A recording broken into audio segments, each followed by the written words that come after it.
Hey guys, this is Sports with Dylan. Todd McLellan, the head coach of the Los Angeles Kings, has been fired.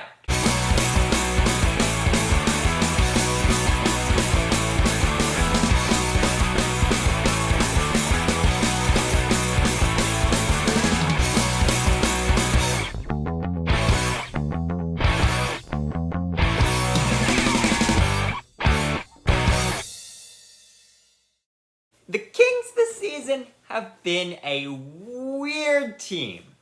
They started off on fire, completely proving my power rankings wrong, where I said that I didn't think they're that good of a team.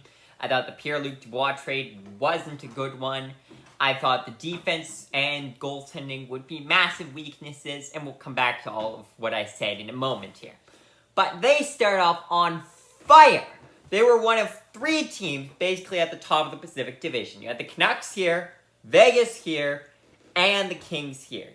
I didn't mean to put any of the hands above each other. I'm pointing out that they're all staying together. But then something happened. What happened? I don't know what happened. Something happened. And the Kings did this. Simultaneously, Vegas did somewhat of a this, while Vancouver still did this. So now Vancouver is far and away the best team in the division, while Vegas is still the second best.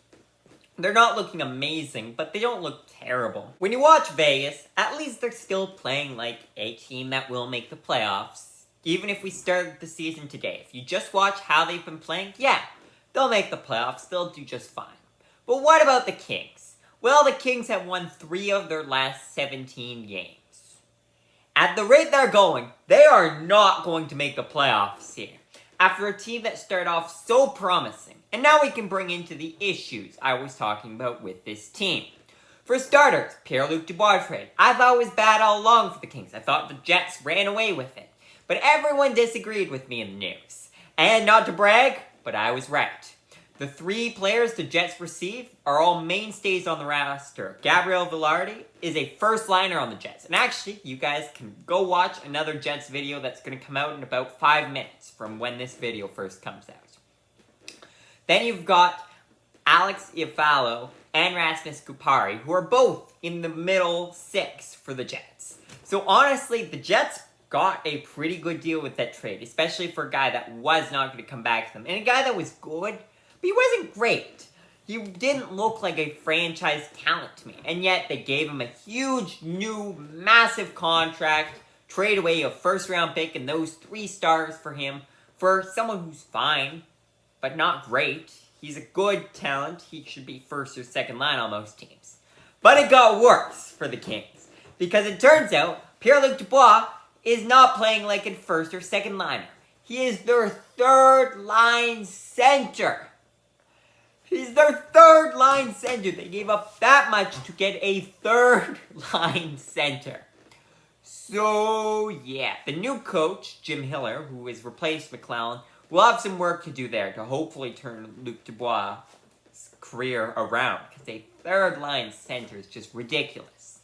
But there's other things, such as the fact that they trade away Sean Durzi. I talked about that one as well. Frowned upon it. He was cheap. He was young. Why not keep him? I don't know. But they trade him away. Guess what? He's having a stellar season in Arizona. Guess what else? The Kings' defense is severely lacking. And guess what else? As I've mentioned before, they're terrible at developing rookies. Or just young players as a whole. Quinton Byfield is finally looking a bit better. Although not great recently. But at the beginning of the season, he was finally looking better after a couple of seasons.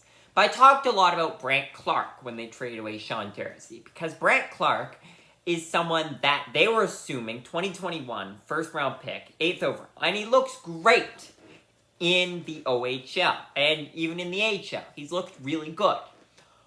But they were assuming this year he would become their starred first line defender. That's why they traded away Sean Durzi and didn't make any moves on defense, which was desperately lacking, because they assumed that, yeah, Brandt Clarke is going to step in, immediately be a star, and boom, we've got a star on defense. So slight issue with that. Turns out, yeah, he hasn't been great in the NHL. But also, the management can't seem to decide what to do with him. they just seem to have no idea. They can't decide whether to keep him there and let him develop there, or send him back down and let him develop there. It's not that hard of a decision. Pick one. But no, they keep moving him back and forth, which is terrible for him. It's not a good way to develop someone when you keep doing that. And yet, they continue to do so, back and forth, back and forth. So, it is just not working out.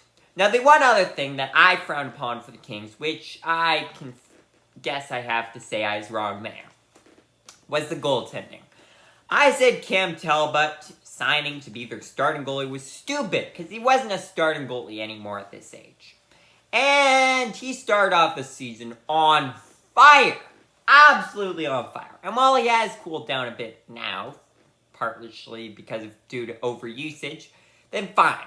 I'll give it to the Kings. They're paying very little for a goalie who's played pretty well for them. However, their backup, Phoenix Copley, who I thought was bad, I was right. He was bad. Now he's tore his ACL, so he's gone. But David Riddick, who I like again, is a solid backup still. So the Kings' goaltending isn't awful, but the other issues need to be addressed. So part of the blame needs to be taken by the management, if you ask me. Rob Blake, their GM. Because most of these moves revolve around management.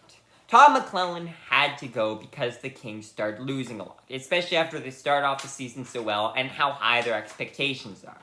But overall, I'm putting this blame on Rob Blake. I think it's not that they've gotten, sure, they're a bit worse than they should be right now, but I think the biggest thing is they were overachieving at the beginning of the season. I don't think they're that amazing of a roster.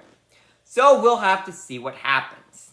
It's crazy when you look at it now. The Oilers have leapfrogged the Kings, who have done the polar opposite of them. The Oilers are now on a 16-game win streak and looking to continue with that. They're third in the division. They're above the Kings now, despite having played multiple less games.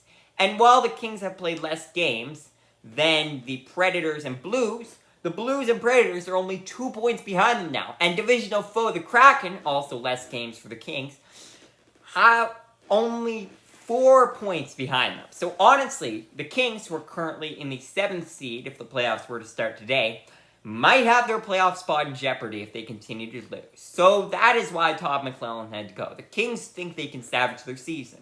And I'm sure they can. They still have talent on that roster. So as long as they can do something, they should be able to make the playoffs. But overall, I think the blame goes on Rob Blake. And I'm not sure if he lasts after this season. But we'll have to see. For now, thank you guys for watching. And I will see you guys again soon.